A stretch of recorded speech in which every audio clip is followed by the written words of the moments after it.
Oi, turma. Do livro Edificando a Nação sobre Bases e Valores, Nídia Regina Limeira, André de Souza Costa. No quarto texto, O Caminho da Prosperidade, com Tiago Manzoni. No subtítulo, A Batalha do Pensamento. Quando eu tinha 6 anos de idade, meu pai e meu tio me levaram pela primeira vez ao Maracanã.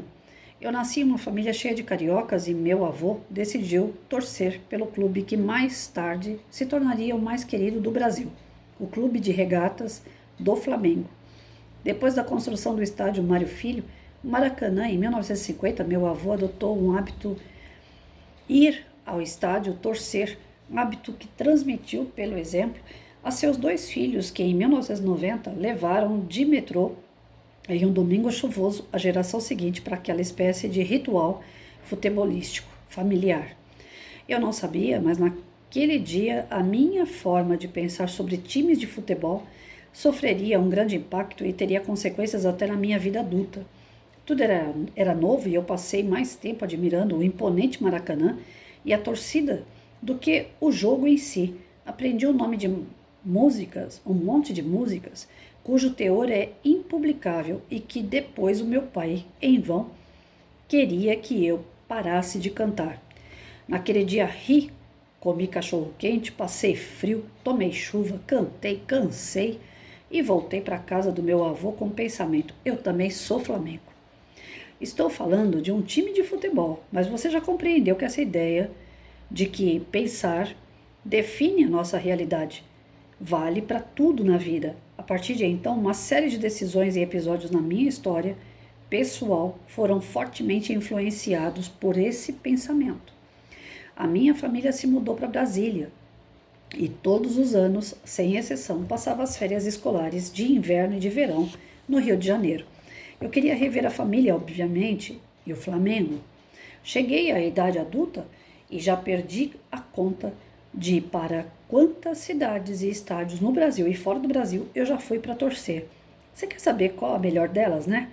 Lima, Peru, 23 de novembro de 2019, o bicampeonato das Libertadores. Se eu pudesse, eu voltaria no tempo, só para viver aquilo outra vez. Imagino que você, se for amante de futebol, tenha sido capaz de sentir algumas das emoções que eu senti ao escrever sobre um pensamento dentre tantos, a moldar o meu sistema de crenças. Essa é a força dos pensamentos. Possivelmente agora você também está pensando: beleza, mas o que isso tem a ver com prosperidade? Eu lhe falo, o pensamento determina a realidade em todas as áreas da sua vida. Na medida em que o pensamento majoritário é como um molde que formata a própria sociedade, a maior batalha em curso no momento é a que pretende definir a forma de pensar do indivíduo moderno. Há 2 correntes de pensamento sobre a vida, em conflito atualmente. As divergências entre elas se refletem em vários aspectos da vida moderna, em especial na forma como se pensa sobre pobreza, riqueza e prosperidade. Socialistas, auto-intitulados de maneira bizonhamente equivocada de progressistas, e conservadores, tratam atualmente uma verdadeira guerra pelo pensamento. Os socialistas têm a disposição mental de levar toda a sociedade para o que Hayek chamou, na já distante década de 1940, o caminho da servidão. E os conservadores são dispostos a preservar as tradições e virtudes que fizeram da civilização ocidental a mais próspera e abundante que jamais existiu sobre esse planeta. Então, vou parar por aqui. Vocês veem a comparação que ele faz da questão do pensamento, né? Na primeira parte do texto, ele falou o quê? Que tudo aquilo que você pensa acaba norteando a sua vida e se transformando em realidade. Então, se existe pobreza, é porque você está focado na pobreza. Se existe a riqueza, a prosperidade, é porque você está focado na riqueza e na prosperidade. Você vai trabalhar para você chegar lá. E agora ele coloca assim, que tudo é uma questão de movimento. Você encaixa o seu pensamento dentro de um movimento e você faz parte dele.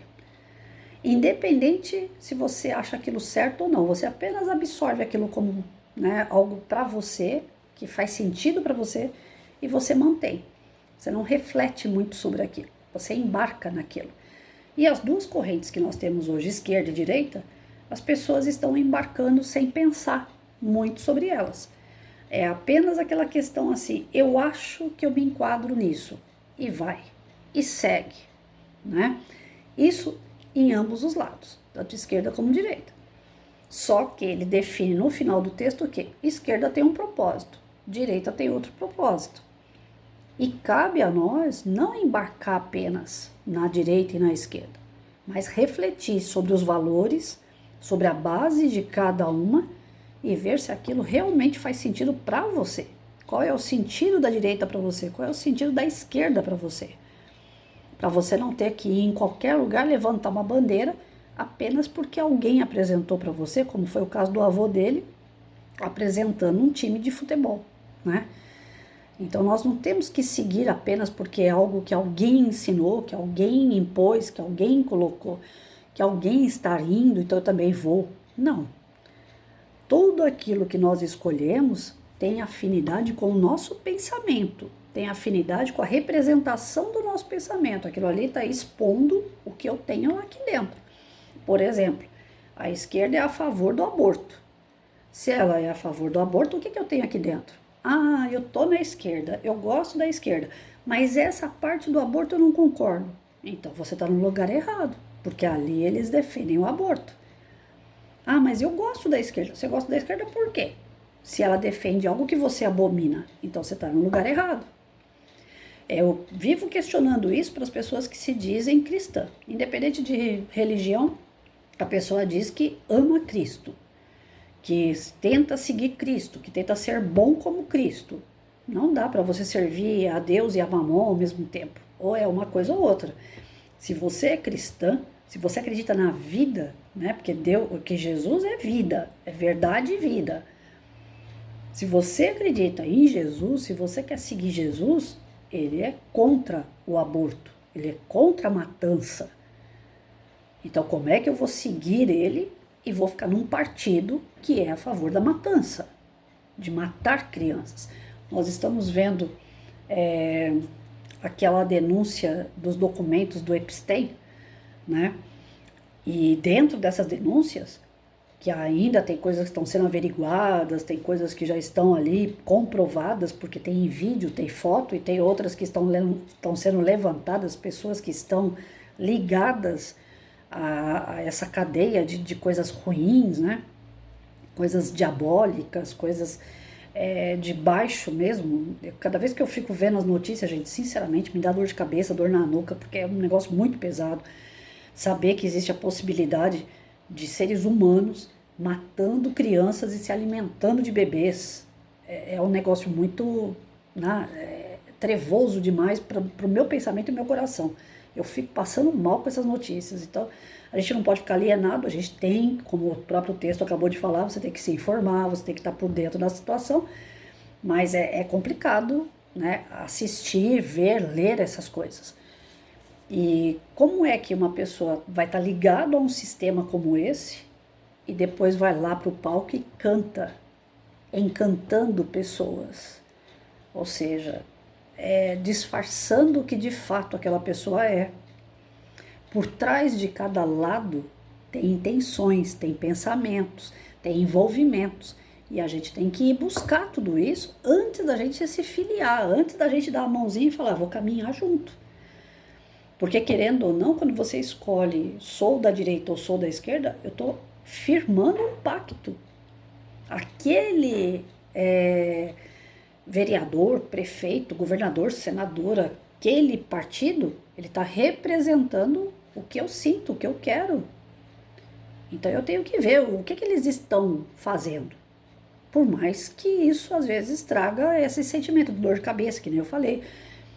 E alguns envolvimentos com esse Epstein aí tá sendo levantado pro lado da esquerda. Matança, sumiço de criança, né, o tráfico de criança, tá tudo associado a um lado que está sendo comprovado, está sendo levantado provas e sendo comprovados que eles apoiam isso. Hoje eu estava vendo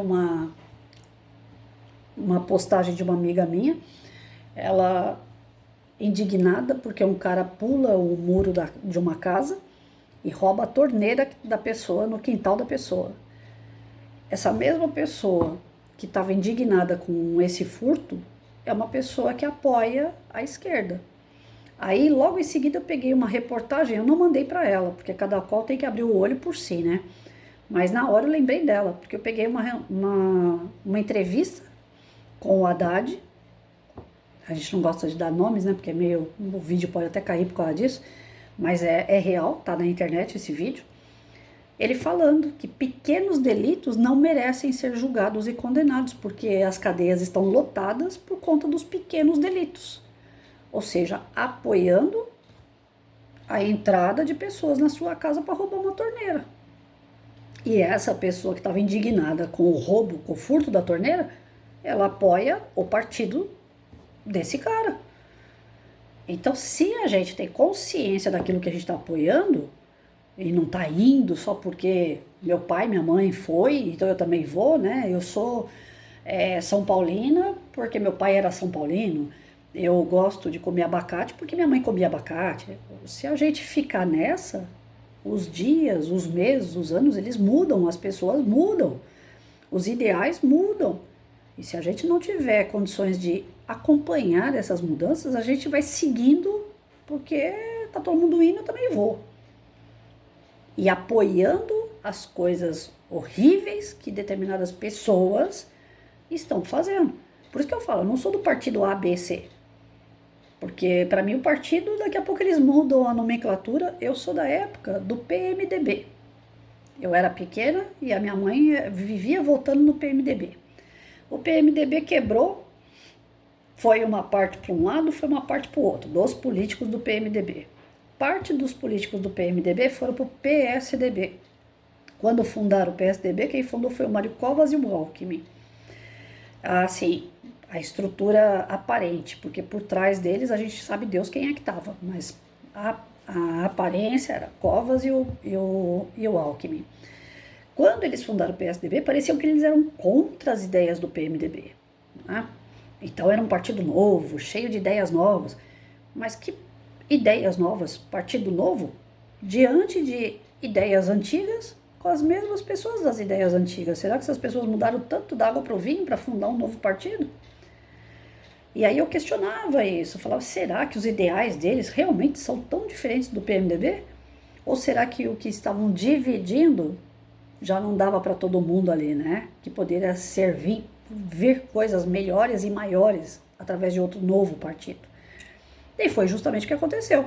Dentro do PSDB, hoje você não tem um partido ali fundamentado de direita ou esquerda. Hoje ele é considerado um partido centro-esquerda. Ele pende para a esquerda, mas ele é do centro. Ele não quer se envolver tanto com direita ou esquerda, mas ele está sempre apoiando mais as ideias esquerdistas do que as direitas. Então, daqui a pouco esse partido já não vai querer mais apoiar a esquerda, porque não é do interesse dele, ele vai apoiar a direita. Então, por partido, eu não tomo. Eu não me tomo uma pessoa assim, eu sou do partido A e eu vou morrer partido A. Não, eu sou a pessoa. Eu gosto daquela pessoa, até que ela me prove o contrário. Se ela me provar o contrário, aí eu já não sigo mais ela. Porque ela representa a minha ideia, mas se ela não representar a minha ideia, eu caio fora. E é isso. Na política, está faltando nas pessoas a seriedade, o compromisso de estudar antes de determinar, de fato, que lado você está.